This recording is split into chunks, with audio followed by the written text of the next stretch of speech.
Hi everyone, welcome back to a new episode of How to Log In.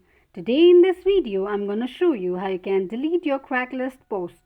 Keep watching the video till the end. To delete your Craigslist post, firstly open your Google search. Type in Craigslist and make a search.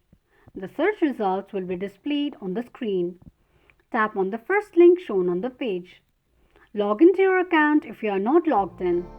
It will take you to the home page of Craigslist account. Click on human icon at the top right corner of the screen. On the next page, tap on postings and then click on delete option on the post shown on the page that you want to delete. You can also undelete the post by clicking on undelete this posting. This is how you can delete Craigslist posts quickly and easily just in few steps.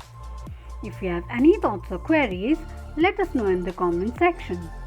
Don't forget to subscribe to our channel. Also press the notification bell icon so that YouTube will notify you whenever we post a new video. I hope this video was helpful to you. Thank you so much for watching.